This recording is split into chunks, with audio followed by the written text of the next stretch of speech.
Ma'am कुछ लोगों के प्रीमेच्योर ग्रे हेयर भी हो जाते हैं और वो कलर वगैरह लगा लेते हैं, तो वो कितना इफेक्ट करता है कलर करना अपने बालों को? और मतलब ये भी कहा जाता है कि और ज़्यादा खराब हो जाते हैं हेयर और कम हो जाते हैं। ओके, सो ये भी हेयर डाई का इफ़ेक्ट भी ऐसा है कि ये ना तो बालों को और ज़्यादा सफ़ेद तो बिल्कुल भी नहीं कराता, क्योंकि ये बस ऊपर ही स्कैल्प के लेवल में ही काम कर रहा है। लेकिन इसमें भी एक चीज़ है जो आपको ध्यान रखनी है। अगर आप ना हेयर डाई लगाने के बाद आपको बहुत ज़्यादा खुजली होती है, इचिंग होती है, तो मतलब वो फिर से इन्फ्लेमेशन हो रहा है आपके स्कैल्प में, फिर से कुछ इरिटेशन हो रही है। वो इरिटेशन ट्रिगर कर सकता है कि आपकी वाइट हेयर को, ऐसा देखा गया है। लेकिन जिनको कोई प्रॉब्लम नहीं होती हेयर डाई से, क्या उससे और ज़्यादा वाइटनिंग होती क्या? नहीं, ग्रेइंग ज़्यादा बढ़ती नहीं है। और आप बिल्कुल डाई यूज़ कर सकते हो, नॉट अ प्रॉब्लम। लेकिन डाइज़ में भी ना काफ़ी सारे लोगों को डाई की भी एलर्जी दिखती है। तो हेयर डाई में होता है एक कंपोनेंट कॉल्ड पीपीडी, तो उसकी डाई की एलर्जी की वजह से भी कभी कभी फोरहेड में डार्कनिंग होना, नेक में डार्कनिंग होना, ऐसा देखा जाता है। तो ये इससे थोड़ा सा आपको केयरफुल रहना पड़ेगा, वरना हेयर डाई करके क्या ज़्यादा प्रीमेच्योर ग्रेइंग और ज़्यादा ख़राब होगी क्या? नहीं।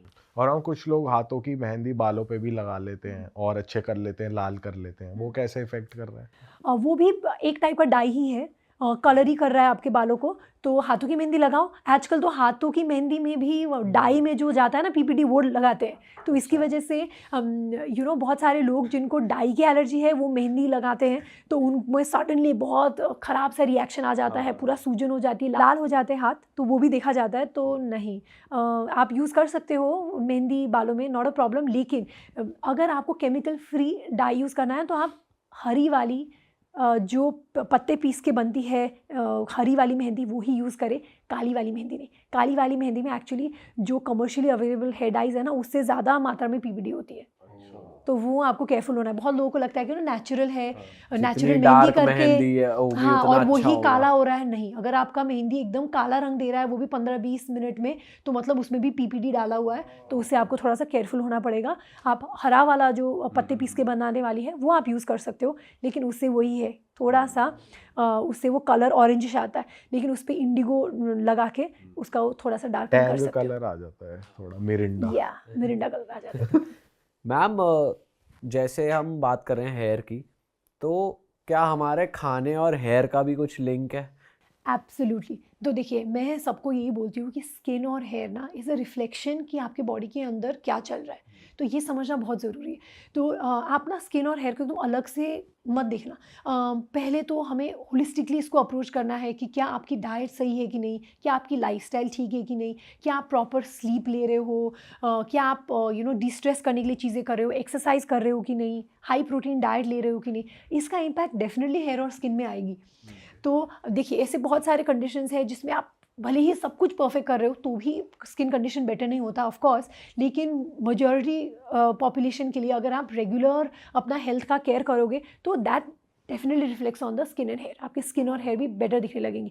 बहुत लोगों ने नोटिस किया कि जब वो एक्सरसाइज करना शुरू करेंगे तो the hair looks healthier, skin looks better. तो ये तो एक part of it's a kind of balancing out your internal issues. So उसकी वजह से भी आपको लगता है कि आपकी स्किन और हेयर बेटर दिखने लगेगी। बट तो फिर मैम, कुछ डाइट में ऐसी क्या गलती कर रहे हैं हम लोग जनरली कि आज कल सबको ही हेयर लॉस प्रॉब्लम हो रही है, या मतलब where are we going wrong? Basically देखिए, फैट डाइट्स तो आप अवॉइड ही करें, जैसे कीटो डाइट्स हो गया, और ये नहीं खाना वो नहीं खाना, वैसे तो आप अवॉइड ही करें। बेस्ट रहेगा कि आप एक बैलेंस्ड डाइट खाएं जिसमें प्रोटीन की मात्रा ज़्यादा हो। हमारे इंडियन डाइट में है ना, प्रोटीन हमेशा कम रहती है, तो इसीलिए प्रोटीन की मात्रा थोड़ा सा ज़्यादा ले, that is important. Other than that थोड़े से साग सब्जियाँ, फ्रूट्स इंक्लूड करना, नट्स एंड सीड्स इंक्लूड करना, जिससे कि आपको ओमेगा 3 फैटी एसिड्स भी मिले, वो सब भी इम्पॉर्टेंट रहता है। तो ऐसा नहीं है कि आपको एवोकाडो खानी पड़ेंगी अच्छी स्किन और हेयर के लिए, एकदम महंगा कुछ डाइट करना पड़ेगा, बिल्कुल भी नहीं। जो आपके किचन में बन रहे हैं वही खानी है, जो आपके लोकल मार्केट में मिलता है वही खानी है, वही घर में बननी चाहिए। लेकिन आप सही से उसको थोड़ा देखें कि कितना पोर्शन प्रोटीन है। आप फैट और कार्बोहाइड्रेट का इंटेक थोड़ा सा कम करें, प्रोटीन का इंटेक हाई रखें, और थोड़ा बैलेंस डाइट जिसमें फ्रेश फ्रूट्स, सैलड्स, वेजिटेबल्स हो और नट्स एंड सीड्स हो, तो इससे आपका इम्पैक्ट बेटर है।